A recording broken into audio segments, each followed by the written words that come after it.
The gospel reading this morning is one of my favorite parables. This is taken from the gospel according to Matthew. Matthew chapter 20 and verses 1 through 16.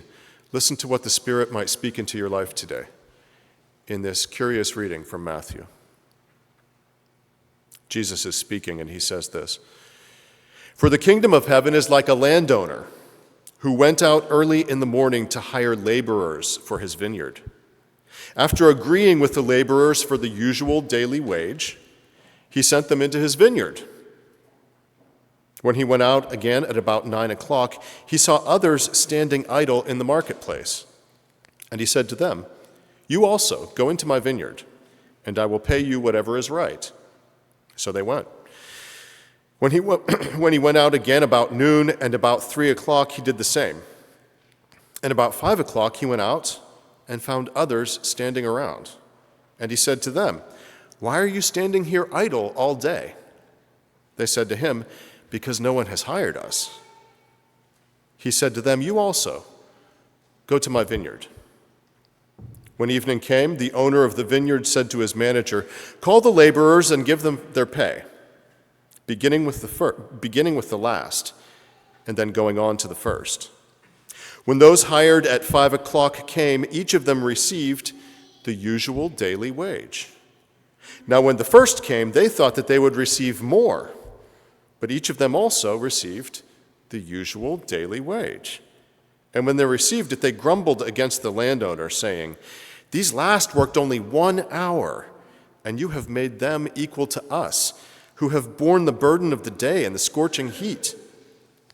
But he replied to them, 'Friend, I am doing you no wrong. Did you not agree with me for the usual daily wage? Take what belongs to you and go. I choose to give to this last the same as I give to you. Am I not allowed to do what I choose with what belongs to me? Or are you envious because I'm generous? So the last will be first, and the first will be last.' May God bless to our understanding this reading from God's holy word, and to God's name be glory and praise. It's not fair. If you are a parent, you have heard that refrain many a time. It's not fair, no fair. That's what they cry, those ones who worked 12 hours. They had 12-hour days back then. Those who worked 12 hours in the vineyard say it's not fair when the ones who worked only 1 hour or only 6 hours or only 3 hours receive a full day's wage. We like things to be fair. We like people to get what they worked for. Nothing less, but nothing more. At a restaurant recently, they gave my family of 4 5 complimentary pieces of bread. What was I supposed to do? I did what I think any father would do. Well, I guess most would let mom handle it. But I split the last piece of bread into 4 equal pieces. My younger daughter said only a middle child breaks a piece of bread into 4 parts and makes everyone share. I suppose a youngest child just takes it for themselves, or an oldest child butters it and gives it to the youngest and tells them how to chew it. The question of inequality has haunted our world from the very beginning. This parable of Jesus seems to say mercy is not fair. Mercy is never fair. Mercy is an exception to being fair. Mercy is better than fair. If we have a choice, let us consider being merciful rather than fair. But the last piece of bread at the table at Olive Garden, that's a poor example of the stark inequalities that haunt our world. Some people are stronger than others. They live longer. They're more beautiful. Some are blessed with long and healthy lives. Others are not. Who can say why some people are born into loving homes and others are born into places of neglect or abuse? I did nothing to merit my status as a middle-class white man in an age of good dentistry. Modern dentistry, because that's very important to me. I'm very glad I was not born in the 19th century where they had all the sugar we have today, but none of the Novocaine. Actually, I don't think they use Novocaine anymore. Hidden away in side streets not far away in Beachview, there are Central American refugees living 10 to a room, going off each morning to Washington County to work in the frack fields. And the rural poor are just as destitute as the urban poor, but their poverty includes a car payment and paying off insurance on a car and putting gas in the tank, for you cannot live in a rural area without a car. We had a 22-year-old Toyota sitting beside our house because apparently that's just what my people do. And it sat there for a long time, and you would not believe the number of people who stopped and asked if they could buy that car. Because people need cars. A friend in Bentleyville, a pastor, told me on Facebook that even used cars are becoming too expensive for people out there. Life is not fair. Life is hard. This past Tuesday, for the first time, I helped serve that free meal that we helped to serve at Hot Metal Bridge Faith Community on the south side. Every Tuesday and Thursday, they serve a free meal to the community. Anybody who wants can stop in. Most of the people who do stop in are homeless or else the urban poor. And our own Carl Casey ran this program for a long time. Our mission committee calls for volunteers about once a month. And you go in and you plate the meals and you help serve the meals. And it's really kind of fun trying to keep up with demand, like serving on a line. People show up early and they mill about, waiting to be fed. They've got a nice patio area with picnic tables and umbrellas where people can eat, and it almost feels like an outdoor restaurant. It feels like a real privilege and a joy. There's a hand washing station, there's water to drink, and the leftover meals are put in a fridge, an outdoor refrigerator that's left open so anybody can come after hours and get a meal and go. It's really nice. I noticed as people began to arrive for the meal that many of them seemed a little embarrassed to be there. Many of them didn't really make much eye contact, or else they sort of hid their faces under the brims of their ball caps. You know, the homeless in any city tend to be a cosmopolitan crowd. Most of them are not from there, they're just passing through. I knew a homeless man in Oklahoma City who said, at least, that he had been a professor of mathematics in Nigeria, his home country. And I didn't know how to tell them, I don't judge you for being homeless. I don't judge you for needing a meal. I could be there myself. You can't say those things. And so instead, I did what I do. I tried to make everything fair. I tried to make sure everybody got an equal amount of salad and chicken and rolls. And I was a little too generous with the salad, apparently, because we ran out, and some people had to go without salad, and it wasn't fair. And we tried to make up for it by giving them an extra drumstick, but I don't know. That doesn't quite make up for it. It wasn't fair. Try as hard as we can. We cannot seem to make this world fair. And much of the time, we're not even trying to make it fair. Don't you hate it when things aren't fair? Don't you hate it? Don't you just want everyone to have what they need? It doesn't matter to me if some have more than they need. I just want everyone to have what they need.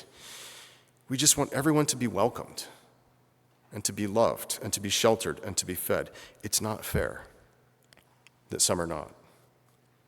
I think maybe the landowner in Jesus' parable, who I am assuming is God, I think the landowner in Jesus' parable wants the same thing, feels the same way, for he pays everyone the same regardless of how long their workday.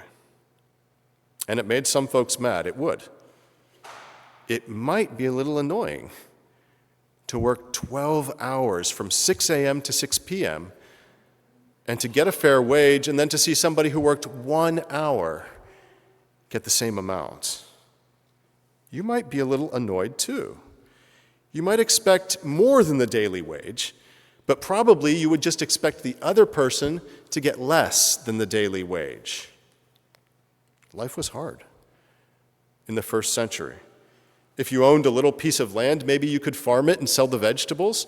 Maybe you could raise livestock.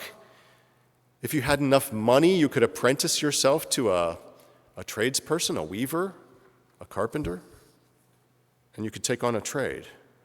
Most men at that time were day laborers. They stood in the marketplace at 6 a.m, waiting for an employer to come and give them any job that they would do until 6 p.m. that same day. And at the end of that day, they would get just enough for a meal for that day. And they might have to take it home and share it with their families. There was no such thing as saving up or getting ahead. And if you didn't get hired that day, what were you going to do? If you were too sick or too old or too tired to work that day, you just get by as best you could. You might beg or steal or attach yourself to a generous relative. Life was hard. It wasn't fair. And then this guy, this landowner, comes along and pays all the day laborers the same, regardless of how long they worked. And then Jesus says that is what God's kingdom is like. It almost seems like this landowner just wanted everyone to have enough. Who goes out and hires people 1 hour before quitting time? Somebody who wants to share the wealth, I guess. It's not fair, they cried, who worked 12 hours, almost as if they wanted people in the same situation as themselves, day laborers, to have less than enough. It's not fair. They should get less or we should get more. And it wasn't fair. Mercy is never fair. Mercy is better than fair. You know, on social media, you'll see lots of so-called influencers. I love that word. You see influencers giving life advice. It doesn't matter what kind of influencer they are. Their thing could be fashion or exercise or what have you. They try to make it wise. They try to give you life advice. Some of them will tell you to speed up. Others will tell you slow down. Some will swear that being a vegan is the only way to spiritual and physical health. Others make a much more appealing case that steak breakfasts every day are what you need. I'm amazed at how many tell you you need 2 hobbies, one to relax you and one to make extra money. Extra money? Really? I'm amazed at how many tell you that you need a side hustle at all times to bring in extra money. What's a side hustle? Well, welcome to the gig economy, my friend. A side hustle is anything you do to make extra money in your free time instead of relaxing, instead of resting, instead of being. You need to get ahead financially. Isn't that what it's about? You can drive for Uber or for Lyft or for DoorDash. You can deliver groceries for Giant Eagle. You can be a telemarketer from the comfort of your own couch. You can ride share. You can flip properties. You can deal in cryptocurrencies. Wouldn't that be fun? You can raise chickens and sell the eggs. Raise them in your backyard. The eggs are so much better than the ones you get at the grocery store. I could do a side hustle in weddings, not here at the church, but off-site. Funerals too, maybe. My mother-in-law bakes cookies for those Pittsburgh wedding cookie tables, but she doesn't charge enough. For some folks, side hustles are a necessary way of life. Multiple jobs are just how people get by in these times of skyrocketing costs and diminished wages. At first glance, this does not appear to be good news, what Jesus says. This does not appear to be good news that the kingdom of heaven is like a shifty boss who pays unfair wages. Unfair wages are too much the norm in our times. But that's not at all what Jesus is saying here. He's saying that the kingdom of heaven, that's to say, that other possibility that lingers in the hearts and in the imaginations of everybody who longs for a better world, the kingdom of heaven, is a place where all are called to give what they can. And if you can give 12 hours or if you can give 1 hour, give what you can, and everybody gets enough. That's a beautiful view of this coming kingdom, isn't it? It's the place where you matter whether you have 12 hours to give or 1. It's not fair. It's merciful. It's not fair. Inequality. I don't know what to do with it. We've all seen it. We've all had our hearts broken at least once by inequality in this world, and not inflicted on ourselves, but inflicted upon others. It's not just built into society, it seems to be built into nature. Some are born to be Olympiads, and some are born to weak, crumpled bodies. Some are born to discover and to write books, but others are born amid such crime and dysfunction that destiny ends up claiming them for sadder ends. The world throws itself open to the beautiful, to the intelligent, to the charismatic, while many a kinder soul struggles every step of an uphill road. Others see the odds against them and they just give up before trying. One brilliant child is brought to mediocrity or worse by a tyrannical parent, while another, just as brilliant but no more deserving, is loved and nurtured and caused to bloom. Why must you shoulder your heavy bundle of worries and cares, all unknown to me and mine unknown to you? Inequality. What appears right to you and me is that each of us would get what we deserve. We would get what we work for, nothing more, nothing less. That is what looks right to us, as it looked to some people in Jesus' parable. We have a secret belief that work equals worth. Maybe it's not all that secret, actually. We have a belief in this society that work equals worth. But it's not that simple. Mercy is never fair. If ever we have a choice between mercy and fairness, consider very seriously the possibility of mercy. In the end, we've got to leave this big mystery of inequality to God. I can't solve it. And in doing that, I think we leave it in good hands, if indeed God is represented by the landowner in this parable. The one who just wanted everybody to have the same, who just wanted everybody to have enough, for everybody to have all that they needed. I think we can trust that in the divine economy, each of us has what we need in the end. God is merciful and bids us also show mercy. And yet still we cry for fairness. Let people get what they deserve. Let them have only what they work for. We don't know what people deserve. We have no idea what any individual deserves in this world. We don't know what people deserve. In fact, maybe the idea of deserving things is a made-up thing altogether. Maybe it's a figment of our imaginations to make us feel good about ourselves. I might give a beggar $5 and then get to feel all generous and righteous. But what does that person really deserve? And how do I deserve to feel after I give my $5 what I think that person might be worth, or what I think I can share at that moment? There's no knowing. There's no knowing what a person deserves. I've told you before, I always wait until the person behind the counter looks the other way before putting the tip in the jar. But then I get to come to my pulpit and tell you that I did that. Who deserves what in that situation? Who knows what anyone deserves? Let us not look for what people deserve. Instead, when we can, let us show mercy. Mercy in our relationships, mercy in our encounters with strangers, mercy in our thinking, mercy in our dreaming, mercy in our doing, mercy to ourselves. We have all received mercy, far more mercy than we perhaps know. And mercy is never fair. Mercy is better than fair. Amen.